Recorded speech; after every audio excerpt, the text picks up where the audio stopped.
que oren.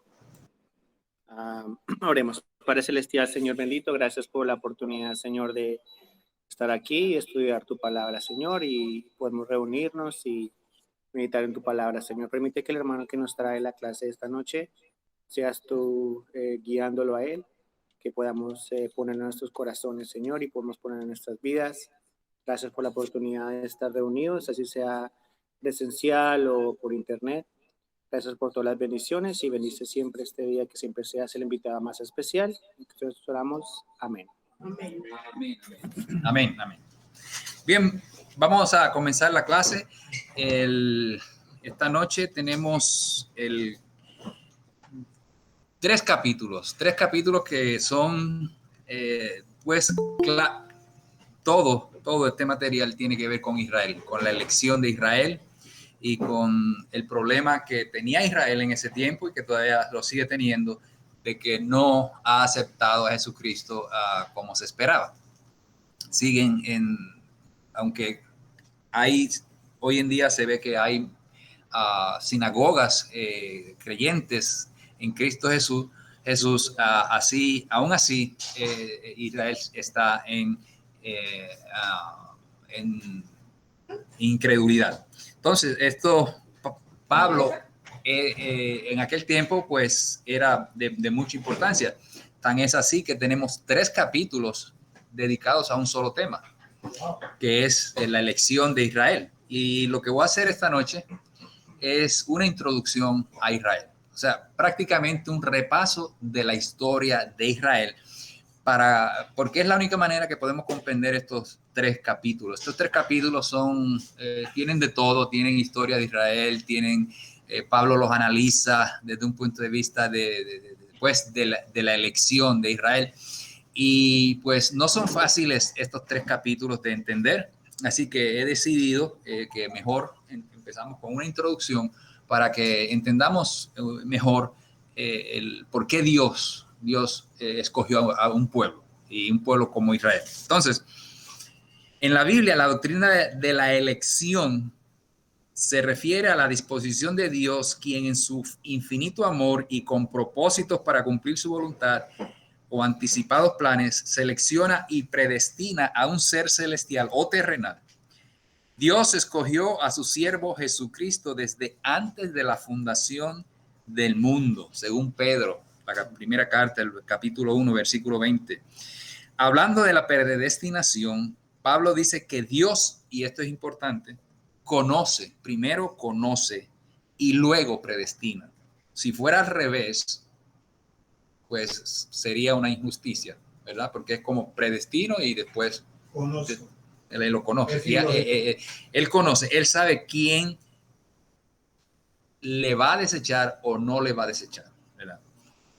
Y no es que Dios lo quiera así, es que él conoce, él tiene esa información. Es como una computadora que le puede dar una proyección, ¿verdad?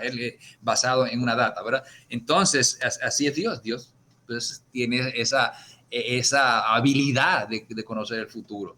Recordemos, hermano, que Dios quiere que le amemos de todo corazón, pero sobre todo en espíritu y en verdad. Él no quiere en ningún momento dado, dentro de su plan maravilloso, tener que todo sea obligado. Para esa gracia crea unos robots. Exacto. De ahí partimos del libro que nos dio el libro. O sea, eso es lo que hay que tener bien claro, que Dios no va a violar el libre albedrío. O sea, Dios no va a mandar a una persona al infierno porque se antoje. Te vas al infierno. No. Ni tampoco va a mandar a uno a los cielos nuevos y tierra nueva que no quiera nada con él. O sea, que sea un rebelde contra Dios, pues no le va a dar el chance de decir, ok, te voy a perdonar así porque sí. No, o sea, Dios es justo. Hermano, por eso es que él usa al pueblo a escoger entre el bien y el mal. Ya los que haces el bien y si el mal. Y él dice, ¿qué pasa cuando uno escoge cada camino? Exacto. Entonces, no se trata de predestinar a unos para el infierno o para la gloria, ¿no? Es que Dios predestina a sus hijos para que seamos y esto lo estudiamos la semana pasada, conforme a la imagen de su Hijo. Fíjese lo que dice, que esto lo vimos, Romanos capítulo 8, 29, dice, sabemos que a los que antes conoció también los predestinó para que fuesen hechos conforme a la imagen de su Hijo, a fin de que Él sea el primogénito entre muchos hermanos. O sea, esto es, para entenderlo fácil, esto es como un padre que desde que nace el niño ya planea que lo va a mandar a la universidad. Digamos, nació el niño hoy y dice, bueno, pues yo quiero que vaya a la universidad. Y ya lo está predestinando. Ahora, el niño puede llegar a la universidad y agarrar, después que se gradúa, agarrar el diploma y tirarlo, ¿no? Si quiere, ¿no? Pero ya el padre es más, cuando supo que ya había gestación, dijo, bueno, si sale un niño va para la universidad o va a ser futbolista, ¿no? Israel es el único pueblo escogido por Dios, su especial tesoro para dar a conocer a las demás naciones lo que Dios es, su naturaleza divina y amor para todos. Ninguna otra nación ha gozado de tal privilegio ni puede anunciar que el Señor es su Dios. Jehová dijo, porque tú eres, fíjense las palabras que Dios le dijo a Israel, porque tú eres un pueblo santo para el Señor tu Dios.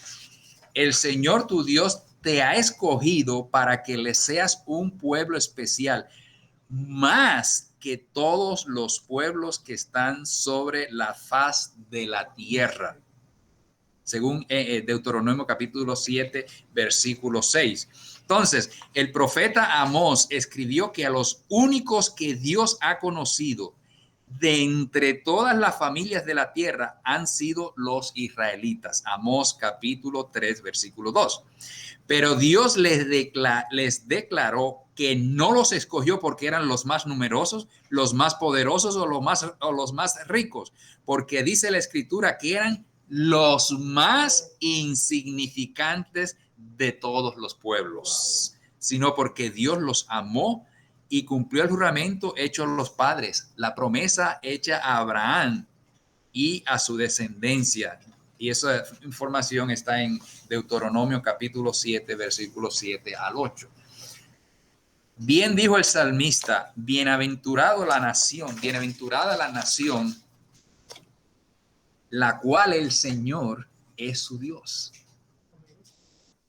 El pueblo al cual escogió como posesión suya. O sea, y esto es por gracia, porque ahí mismo en el capítulo 7 de Deuteronomio, él le dijo, ustedes no eran los mejores, no eran esto, no otro, sino los escogí porque quise escogerlos, porque los amé, ¿verdad?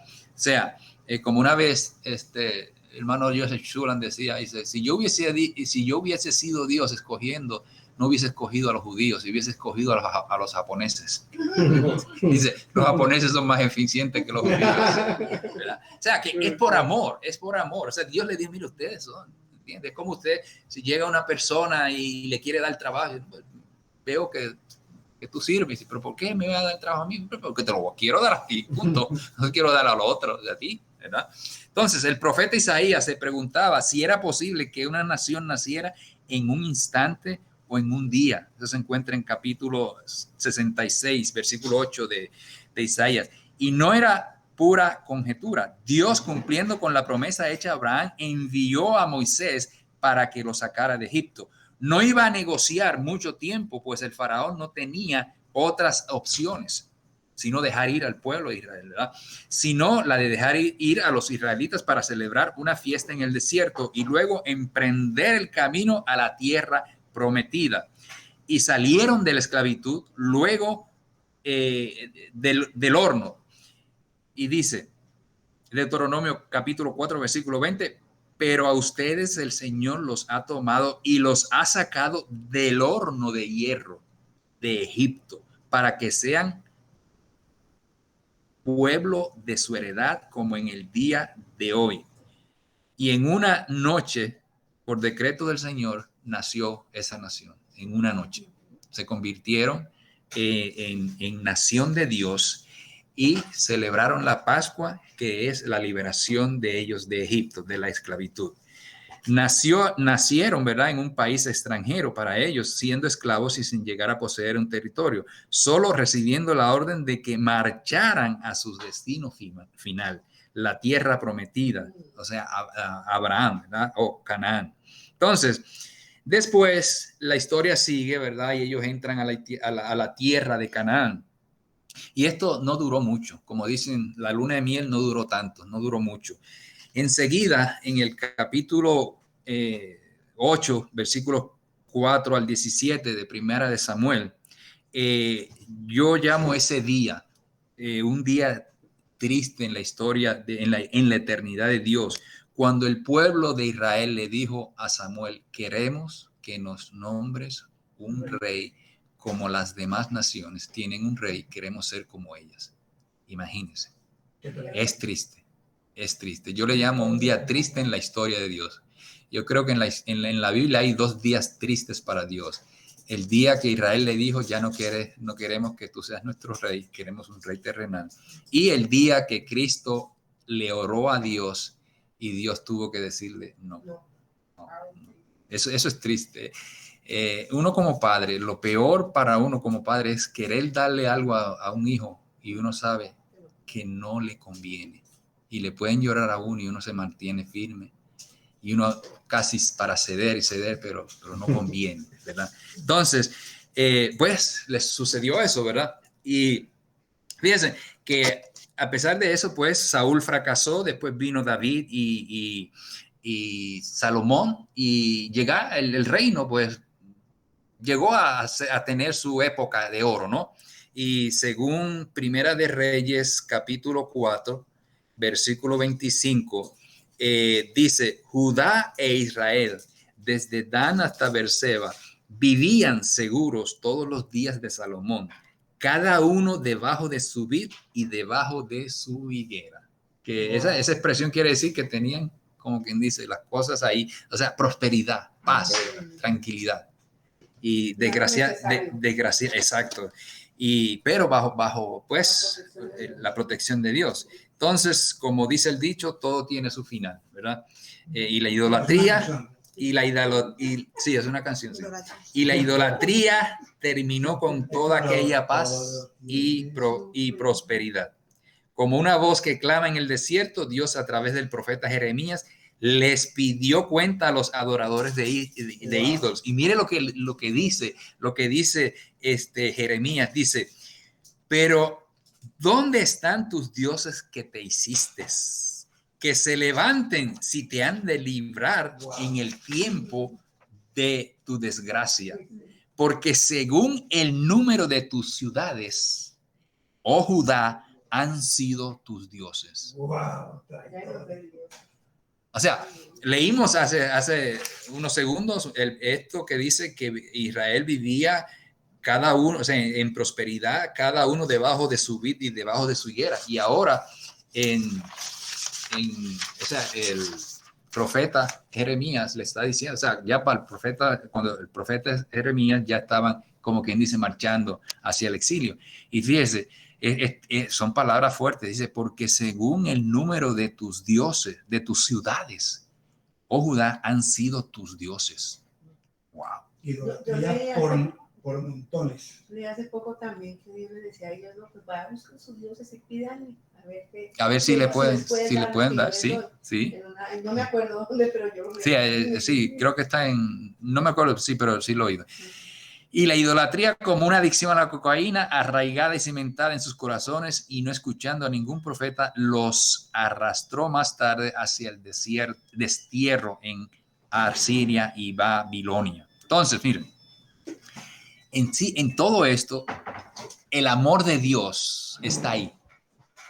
Aunque Dios los castiga, los recibe, los castiga, ahí está el amor de Dios. Ese es el amor de Dios. Perdón. Entonces, fíjese, no había en Israel algo significativo que hubiese sido atractivo para que Dios los considerara superiores entre las demás naciones, como ya hemos visto. Pablo dijo que en cuanto a la elección, son amados por causa de las promesas hechas a los padres. En cuanto a la elección, quiere decir que porque ya Dios había hablado y ha dicho a Abraham, en tu nombre serán benditas todas las naciones de la tierra, ya Dios había hecho una promesa. Entonces, son en cuanto a en cuanto a la elección, pues son amados por causa de la promesa. O sea, no es que ellos eran, pues, como quien dice, tenían algo espiritual dentro de ellos que le llamaba la atención a Dios. No, es que ya Dios lo tenía así, ¿verdad? Ya se lo había prometido. O sea, esta gente salieron de una promesa, ¿ves? A causa de esa promesa Dios no los destruyó. Y exacto, ahí está el detalle, ¿verdad? Que ya Dios lo había prometido. Dios es fiel a las promesas. Entonces, el verdadero amor funciona en ambas direcciones, cuando amamos y cuando somos amados, ¿verdad? O sea, ese es el verdadero amor. Entonces, pero el peor de los casos es cuando, quizás lo más decepcionante es cuando estamos seguros de que amamos, pero no es recíproco, ¿verdad? Entonces, Dios estuvo en esa situación con el pueblo de Israel y les decía, yo los he amado, pero ellos respondían, ¿en qué nos has amado? Dice Malaquías capítulo 1, 2. O sea, Dios le decía, yo los he amado. Sí, pero ¿en qué nos has amado? Así, yo he visto familias así. Que el padre dice, mira, yo tuve que sacrificarme por esto. Y como que se lo sacan en la cara. Como quien dice, de veras te mataste por nosotros. O sea, o sea, Dios como padre tenía que sufrir eso, ¿no? Tenía que, o sea, verdaderamente esta gente, pues, fueron de esa manera, pero es ¿verdad? Que la traición ahí se siente muy fuerte, hermano, porque dice la palabra de Dios que Dios los sacó de Egipto y compara esa esclavitud, ese pueblo malvado contra los israelitas como si ellos, Egipto fuera un horno de hierro, de metal, hermano.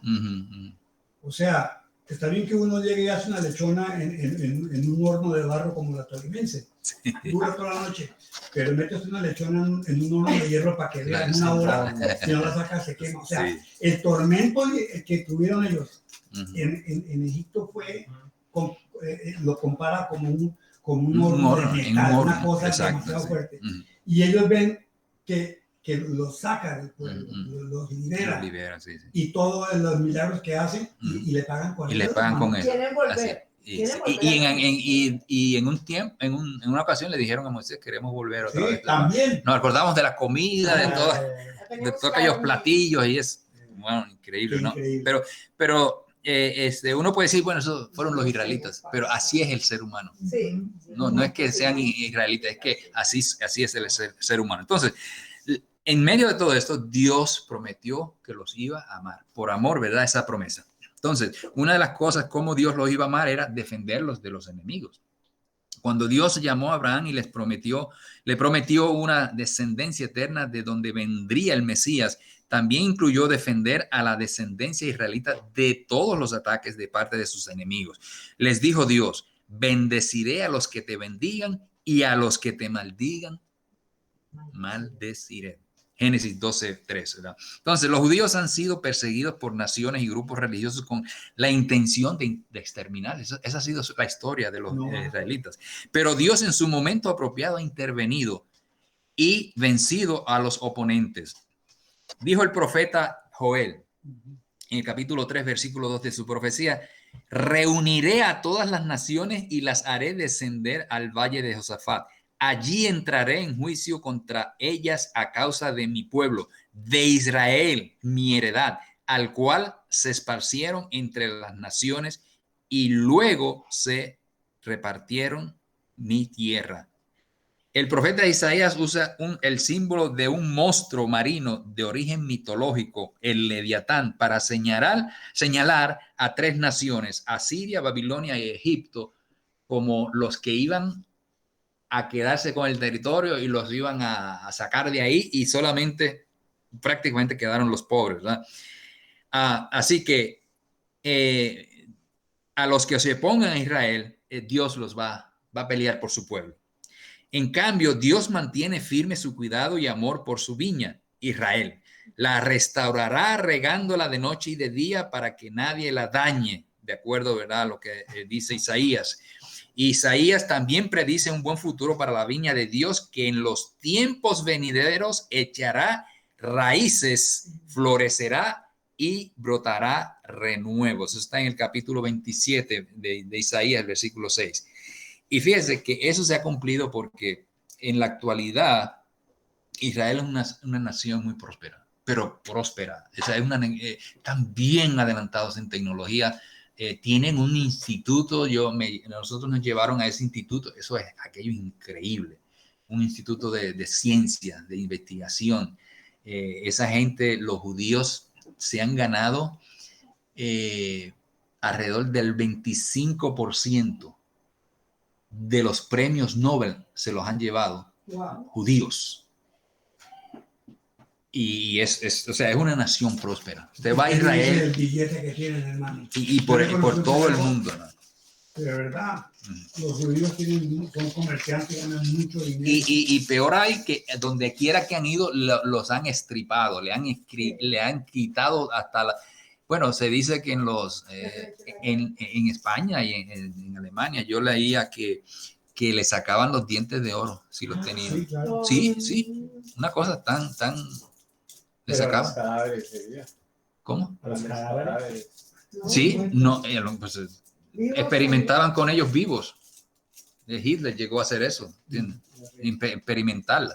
Esa hicieron con ellos lo que quisieron, ¿entiendes? Entonces, pero el amor que tiene Dios es un amor sincero para Israel y la humanidad. Israel trajo a Jesucristo según la carne. O sea que eso es lo más grande, no son los premios Nobel que han recibido. Ni que hayan sido escogidos por él. Es que de ahí trajeron vino nuestro Señor Jesucristo según la carne, la simiente de Abraham. Sí. Dios juró amor eterno a Israel a través de Salomón. Fíjese lo que dice Primera de Reyes capítulo 10, versículos 9. Sí. Dice, bendito sea el Señor tu Dios que se agradó de ti para ponerte en el trono de Israel, por causa del eterno amor que el Señor tiene por Israel. Te ha constituido rey a fin de que practiques el derecho y la justicia. Esas palabras se las dijo Dios a Salomón. Aún el nombre de Salomón, Jedidías, es una promesa de amor de Dios por Israel, pues Jedidías significa amado del Señor. Entonces, el Señor permanece fiel a su pueblo a pesar de que Israel no cumplió con el pacto hecho con Dios en Sinaí y se pervirtió adorando a otros dioses. Y mire lo que dice Isaías capítulo 43, versículos 1 y 2. Este versículo lo conocemos mucho, ¿verdad? Dice, pero ahora así ha dicho el Señor, el que te creó, oh Jacob, el que te formó, oh Israel, no temas porque yo te he redimido. Te he llamado por tu nombre.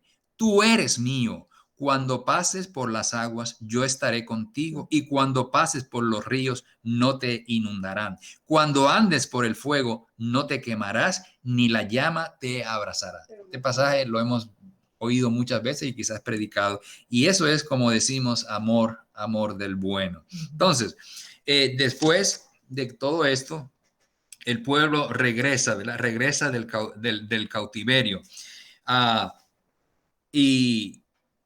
O sea,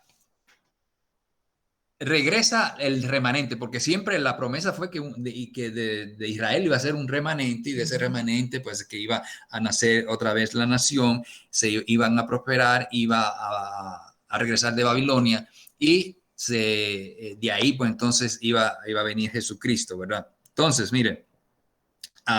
Regreso del cautiverio. El mensaje de los profetas mayores y menores se dividen en unos presagian el regreso de la cautividad, el regreso de Babilonia, y otros la reconstrucción del templo, que Ezequiel es un profeta que fue profeta allá en Babilonia, ¿verdad?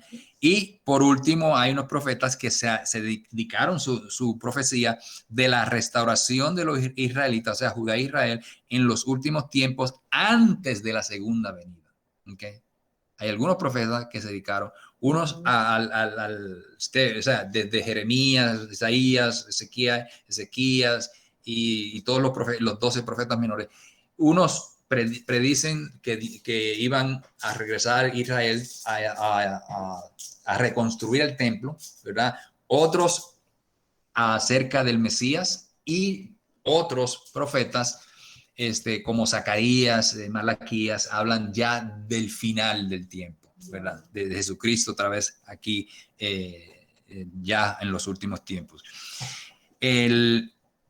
Una profecía muy espeluznante que ya la hemos visto, o sea, hemos mencionado eso, o sea, sabemos mucho, ¿verdad? Es el capítulo 37 donde habla del valle de los huesos secos, ¿verdad?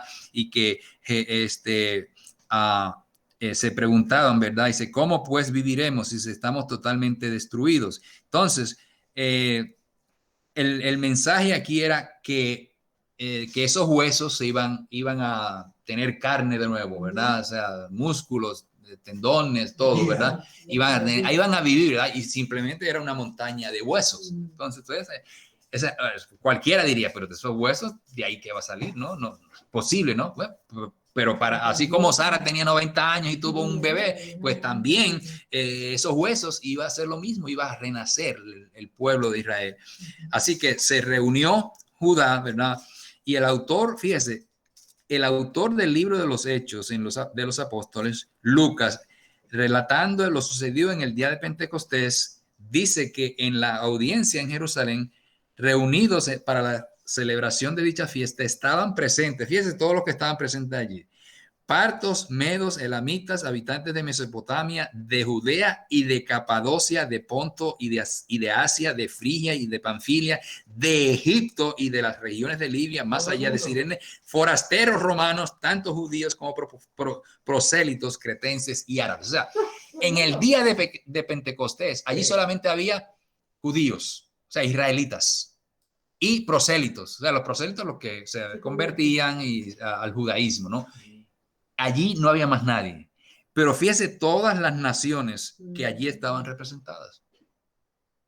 Y allí fue donde se inauguró el reino, ¿verdad? Sí, claro. En el día de Pentecostés, ya después que Jesucristo resucitó. Entonces, fíjese interesante que en el Nuevo Testamento encontramos representación de las 12 tribus de Israel. O sea, de las 12 tribus, porque aunque Judá representaba como el remanente, en el Nuevo Testamento prácticamente vemos todas las tribus. Por ejemplo, en Jesucristo, Mateo capítulo 19, versículo 28, dice, habló del juicio a las 12 tribus de Israel. ¿Okay? Eso está en Mateo 19, 28. Pablo dice la promesa de salvación que alcanzará a las 12 tribus, Hechos 26, 7. Él mismo dice que es de la tribu de Benjamín. O sea, Pablo era de la tribu de Benjamín. Ana, la profetisa, era de la tribu de Aser. Lucas capítulo 2, 36. Jesucristo era de la tribu de Judá. Los sacerdotes eran de la tribu de Leví. Y Santiago dirige la salutación en su carta a las 12 tribus que están en la dispersión. Así que, aunque hoy no hay templo y no hay sacerdotes, pero sí hay descendencia de los levitas. Por ejemplo, cuando ustedes oigan un nombre Cohen, aquí en Estados Unidos hay mucho ese Cohen. Cohen es la palabra para sacerdote en hebreo. O sea, hoy en día, o sea, ustedes pueden oír aquí en Estados Unidos que hay muchos judíos. A veces oyen gente, o sea, en el gobierno, en industria y todo eso. Y como oigan Cohen, es que le ponen Cohen porque desciende de los levitas. Wow. Okay. Sacerdote. Sí, hay muchos Cohen, sí. Los Cohen, sí. Y pues ellos, y de hecho en Israel le dan especial trato a ellos porque son de la tribu, de Leví. Yo me cambié el nombre, Cohen Cortés. Cohen Cortés, seguro, hermano. Va a Israel y le dan hasta una cochinilla allí. Le dan bandejas paisas. Nosotros somos más que los mejores que los otros. Sí. Sí, amén. Entonces, mire, Israel y Judá, pues son, o sea, la idea es de que Israel no desaparece. Eso es lo que vamos a ver en estos 3 capítulos de Romanos, ¿verdad? Isaías, fíjese, Isaías profetizando sobre la venida del Mesías hace un paréntesis, súbitamente intercala en un acontecimiento del futuro de Israel como una nación formada nuevamente. Dice, asimismo acontecerá en aquel día que el Señor volverá a poner su mano para recobrar el remanente que habrá quedado de su pueblo desde Asiria, Egipto, Patros, Etiopía, Elam, Sinar, Hamad y las costas del mar. O sea que la promesa está ahí para recobrar todavía a los israelitas que estén regados por todo el mundo. Entonces, Ezequiel, que predijo la resurrección de Israel con la visión de los huesos secos, también auguró que el reino de Israel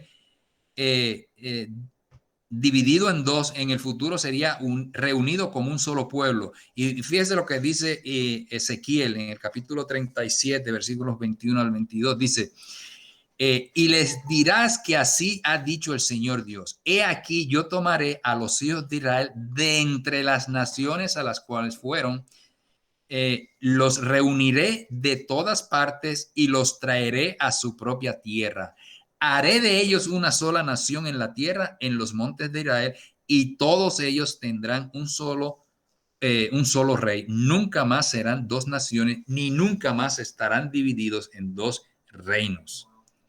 Y esa profecía tuvo su cumplimiento en el año 1948 y llegará a su culminación cuando se cumpla lo dicho por Pablo, que todo Israel será salvo. Capítulo 11 de Romanos, versículo 26. Y vamos a ver cuando estudiemos el capítulo 11 qué quiere decir eso de que todos serán salvos, ¿verdad?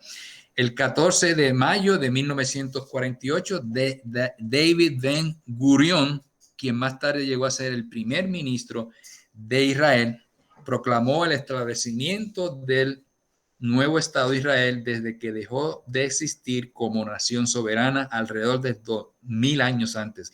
Se considera que este hecho fue un verdadero milagro y aún en la actualidad la sobrevivencia de la nación israelita depende de la protección de Dios, pues Israel sigue rodeado de naciones que quieren su destrucción.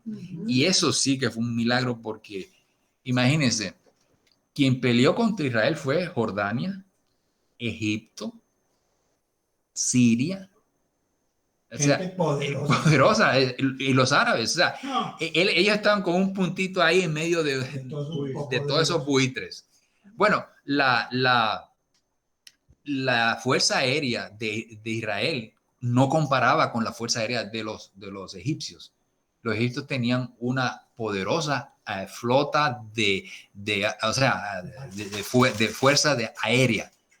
Los judíos lo que tenían eran unos avioncitos, unas avionetas ahí que se parecían a la ¿han visto las películas de Cantinflas que él sale en una avioneta que se va así para arriba, para arriba. Y ellos lo que tenían eran unos aviones viejos ahí que no servían. O sea, ¿cómo le ganaron esa guerra? O sea, era una guerra que Dios estaba peleando por ellos, porque no tenían. Jordania estaba por este lado y Egipto por acá y Asiria por arriba. Era para haberlos hecho tripas. Y no pudieron con ellos. Y así sucederá al día final también, o sea, cuando Jesucristo venga, o sea, la que dice que se van a reunir todas las naciones para atacar a Israel, y ahí viene, y dicen, y Apocalipsis dice, y pelearán contra el Cordero. Entonces no van a pelear contra Israel, van a pelear contra Cristo mismo. Ok. Bueno, hermanos, aquí tenemos la introducción, nos quedan 47 minutos, así que no nos vamos temprano. Vamos a leer el capítulo 9. El capítulo 9 de... ¿Usted mandó la lección, no? Sí, la mandé. Pero recibí un mensaje que usted no la recibió por algo, no sé. Porque tenía lleno. Exacto. Pero ya, ¿cuándo la mandó? Sí. Ok, miren, vamos a leer, como nos quedan unos cuantos minutos, vamos a leer el capítulo 9, la elección de Israel. Ok, está interesante esto. La elección de Israel. La elección de Israel, dice Romanos capítulo 9, dice Romanos capítulo 9, la elección de Israel, y vamos a leer hasta el versículo 29, ok, está interesante esto. Dice, verdad digo en Cristo, no miento, y mi conciencia me da testimonio en el Espíritu Santo, que tengo gran tristeza y continuo dolor en mi corazón, porque deseara yo mismo ser anatema, o sea, maldito, separado de Cristo, wow, por amor a mis hermanos, los que son mis parientes según la carne. O sea, él veía su ministerio que fue a los gentiles, donde quiera establecer una iglesia y se metía a la sinagoga y salía corriendo porque lo perseguían, ¿verdad? Entonces, versículo 4 dice, que son israelitas, de los cuales son la adopción, la gloria, el pacto, la promulgación de la ley, el culto y las promesas. No en balde él decía a principio de la carta, ¿qué ventajas tiene el judío? Pues bastantes. Todo eso, imagínense. A ellos también pertenecen los patriarcas, de los cuales según la carne vino Cristo. Y ahí está lo más importante, el Mesías, el cual es Dios que sobre todas las cosas, bendito por los siglos de los siglos. Amén. No que la palabra de Dios haya fallado, porque no todos los que descienden de Israel son israelitas. Otras palabras, son sinceros, no todos, ¿verdad? Como decía usted, ¿verdad? Pues si son rebeldes, son rebeldes, ¿no? Ni por ser descendientes de Abraham son todos hijos suyos, ¿ok? Sino en Isaac te será llamada descendencia. O sea, cuando menciona en Isaac será llamada la descendencia, se refiere a la promesa, porque dependía de que, porque Sara eran dos viejitos y un solo hijo. Entonces, si moría ese hijo, o sea, la promesa, porque es que Dios a veces trabaja en lo que uno parece como un hilito y se rompe el hilito y se acabó todo, ¿no? Pero ahí está, Dios trabaja en lo poco. Como cuando mandaba a veces a una guerra, dice, no son muchos, bájalo, hasta nada más 300, de 10,000 los bajaba a 300 para que se notara el poder de Dios. No, no fue un ejército preparado y grande, no, fue el poder de Dios. Entonces, versículo 8 dice, esto es, versículo 8, no son hijos de Dios los hijos según la carne, sino que son contados como descendencia los hijos según la promesa. Pues la palabra de la promesa es esta, por este tiempo vendré y Sara tendrá un hijo. O sea, quiere decir que, o sea, ¿por qué Dios no escogió? ¿Por qué no Dios llamó a Abraham cuando tenía, después de la luna de miel de Sara y Abraham? Que iba y ella podía quedar encinta enseguida, ¿no? 90 años, cuando ya no había posibilidad. Allí no valía injerto ni nada, trasplante ni nada. O sea, allí iba a haber un verdadero milagro. O sea, que eso fue obra de Dios. Versículo 10 dice, pero no solo esto, pues también Rebeca concibió de un solo hombre, de Isaac, nuestro padre. No habían aún nacido, ni habían hecho aún ni bien ni mal, para que el propósito de Dios, conforme a la elección, permaneciera, no por las obras, sino por el que llama. Cuando Dios le dijo a Rebeca, el mayor servirá al menor, como está escrito, a Jacob amé, más a Esaú aborrecí. O sea, noten que todos estos versículos, no es que Dios esté favoreciendo a alguien, es que ya Dios lo tenía todo planificado. No era que iban a decir, ok, los judíos, por ser de Abraham, porque Abraham fue un gran hombre, porque a veces uno dice, no, pero es que este hijito de un rico o de alguien famoso. Ahí no había famosos ni había riquezas. Ahí lo que había era pobreza y envejecimiento y debilidad, para que el poder de Dios, como dijo Pablo, para que en la debilidad es que el poder de Dios se hace fuerte, ¿no? Se hace grande, dice. Versículo 14, ¿qué pues diremos? ¿Que hay injusticia en Dios? De ninguna manera. Pues a Moisés dice, tendré misericordia del que yo tenga misericordia y me compadeceré del que yo me compadezca. Así que no depende del que quiere ni del que corre, sino de Dios que tiene que misericordia. Es decir, a Dios es un Dios de amor. Que lo que va a mover a Dios no va a ser la fuerza. Los judíos no eran fuertes, no la riqueza, va a ser misericordia, la misericordia de Dios. Porque la escritura dice al faraón: para esto mismo te he levantado, para mostrar en ti mi poder y para que mi nombre sea anunciado por toda la tierra. Es decir, Dios sabía que este hombre era un arrogante y que no iba a cambiar. Él se lo sabía, pero por eso lo escogió. Para mostrar porque si hubiese escogido un medio tontito, pues no hubiese... Lo venció, exacto. Los dejó ir, se los entregó. No, lo sacó con mano dura, como dice la escritura en otra parte, ¿verdad? Entonces, de manera que de quien quiere tiene misericordia y al que quiere endurecer, endurece. O sea, el que quiere ser testarudo, pues más testarudo. El que se quiera ser misericordioso, el que quiera ser obediente, no hay problema. Dios ama no importa lo que sea. Mire, ¿por qué Dios escogió a David? Pues es como cuando uno ve una pareja y uno dice, mira, ella tan bonita y él tan feo. Bueno, ella vio algo en él. Lo mismo, al revés. Él muy bonito y ella muy fea. Mire, él vio algo, le llamó la atención. A lo mejor la sonrisa nada más. El billete. No, ya el billete. Pero es que Dios es Él es así. ¿Entiendes? O sea, pero me dirás, ¿por qué pues sin culpa? ¿Quién ha resistido su voluntad? Pero tú, hombre, ¿quién eres para que alterques con Dios? Eso es como es como un obrero discutir con el jefe, con el dueño de la compañía, decir, no, pero mire, jefe, se debe hacer así. No, pero a mí, yo lo quiero así. Punto, pues sigue las direcciones, no discuta con él. Dirá el vaso de barro al que lo formó, ¿por qué me has hecho así? O sea, es que el barro está ahí, pues ni modo, ¿qué vas a hacer? Así es, ¿verdad? Exacto. ¿Acaso no tiene potestad el alfarero sobre el barro para hacer de la misma masa un vaso para honra y otro para deshonra? O sea, mire, esto es como, por ejemplo, el servicio de inteligencia en otros países, o sea, ejemplo, Estados Unidos. Cuando antes, ahora quizás lo hagan, pero antes la CIA, la agencia de inteligencia, iba a un país y si se oponía y lo iban a matar, ¿a quién buscaban? No iban a buscar a un médico, a un abogado, buscaban a un sinvergüenza, a un matón y lo usaban. Es lo mismo, Dios puede usar a una persona mala para un propósito. Usó a Judas, usó al faraón. Dios no hizo a Judas así. Él lo vio, ok, lo voy a hacer así para que mate a mi hijo, para que sea el sacrificio por el pecado. Lo mismo con el faraón. El faraón era rebelde y se rebeldió y discutió con Moisés y amenazó a Moisés.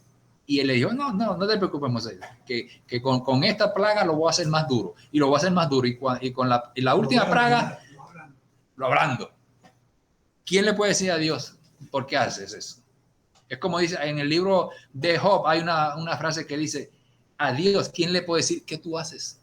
Como imagínense que usted llegue a la oficina, jefe, ¿qué usted hace ahí? No, prepárate la maleta y sigue caminando, que ya no estás empleado en esa parte de la oficina. Ok, versículo 22 dice, ¿y qué si Dios, queriendo mostrar su ira y hacer notorio su poder, soportó con mucha paciencia los vasos de ira preparados para destrucción? Él, para hacer notorias las riquezas de su gloria, las mostró para con los vasos de misericordia que había preparado de antemano para gloria. A estos, noten eso, a estos también ha llamado, es decir, nosotros, ¿a quién? Los israelitas, no solo de los judíos, sino también de los gentiles. O sea, la iglesia, Dios la preparó ya, ¿ves? O sea, así como tuvo paciencia, o sea, no quiere decir que los israelitas o la iglesia fue tan buena, que nosotros somos tan buenos. No, también estamos en lo mismo. Pero los que abrieron los ojos y Dios vio que había algo, así como el novio que ve a una mujer que no es tan bonita, pero la hace su novia. Algo había ahí. Cuando Dios, no fue que Dios vio que nosotros somos santitos. Algo vio, por lo menos la fe que nosotros teníamos, para él decir, no, vente para acá. A veces no dice porque hay gente mucho mejor. Sí. Exacto. Pero pues La gente es mucho mejor que uno. Así es. Entonces, versículo 25 dice, como también Oseas dice, llamaré pueblo al que no era mi pueblo, y a la no amada, amada. Y en lugar de donde se les dijo, vosotros no sois pueblo mío, allí serán llamados hijos del Dios viviente. O sea, un misionero va a África, allá son todos idólatras, espiritistas, brujos, pero reciben el evangelio, hay pueblo de Dios allá. Sí. ¿Okay? También Isaías proclama acerca de Israel, dice, aunque el número de los hijos de Israel fuera como la arena del mar, tan solo el remanente será salvo. O sea, aquí no hay privilegio para nadie. Aún los israelitas, con ser numerosos y 12 tribus, No o sea, solamente que los que queden, los que amen a Dios. Así de los gentiles también, son más gentiles todavía, pero también serán los que amen al Señor, ¿verdad? Porque el Señor ejecutará sus sentencias sobre la tierra con justicia y prontitud, y como antes dijo Isaías, si el Señor de los ejércitos no nos hubiera dejado descendencia, como Sodoma habríamos venido a ser, y a Gomorra seríamos semejantes. O sea, en este capítulo, Pablo lo que está diciendo, mire, el que se salve, los que se salven, pueden venir de los judíos o de los gentiles. Y más tarde, él va a decir, no depende del que, de donde viene, donde sea, del que corre, sino del que sigue. El que tenga fe, el que y ame al Señor. O sea, el punto aquí es que Dios se los escogió, pero no los escogió automáticamente. No le dio privilegios a ellos. Si Israel, es decir, todos los que se van a salvar de Israel van a tener el mismo denominador común, que amen a Dios, que obedezcan a Dios. El libre albedrío. Y, o sea, en otras palabras, Pablo está tratando aquí gentiles y judíos de la misma manera. El judío que se salve y el gentil, no va a haber diferencia. Lo común en ambos es que amen al Señor, que tengan fe y le sirvan. Punto. Que Dios les bendiga, hermanos. Amén. Wow, sopa seco y jugo. ¿No has hecho agüita aunque sea? Sí. ¿Qué eso de leche? Porque no tiene, hombre. Para que moje la palabra. No quería que porque se le dañaba la voz. No, la verdad. Sí. Sí, yo creo sí. Okay. ¿Quieres hacer una? Si nadie la va a hacer allá, sí. Sí, ok. Quiten el puesto. ¿Alguien va a orar para terminar? Ok. Vamos a orar entonces. Padre Santo, venimos a ti, Señor, para despedirnos de este estudio, suplicándote que nos mires con agrado, Padre, que nos perdones nuestras iniquidades, porque en verdad por nuestra propia fuerza no podemos hacer nada. Dependemos de tu misericordia y de tu gracia, y te agradecemos porque podemos abrir tu palabra y ver allí tu poder y entender un poquito de cómo actúas tú, aunque en realidad no podemos entender porque tú eres mucho más grande que nosotros, pero te suplicamos que tu Espíritu Santo nos transforme en nuestra mente, en nuestro corazón, Señor, que actúes y nos utilices para ser útiles siervos tuyos, y que nos proteja, Señor, y aprovechamos para traer ante ti tantas necesidades que tenemos en nuestro corazón, que estamos pensando en tantas personas que están necesitadas de cosas físicas, muchas veces espirituales. Te pedimos por los primos de Maribel, te pedimos por Anita y Fernando, que se recupere de un todo del problema que está teniendo con su dedo, por cada uno de nosotros, Señor, y las dificultades que tengamos, Señor, que seas tú actuando allí.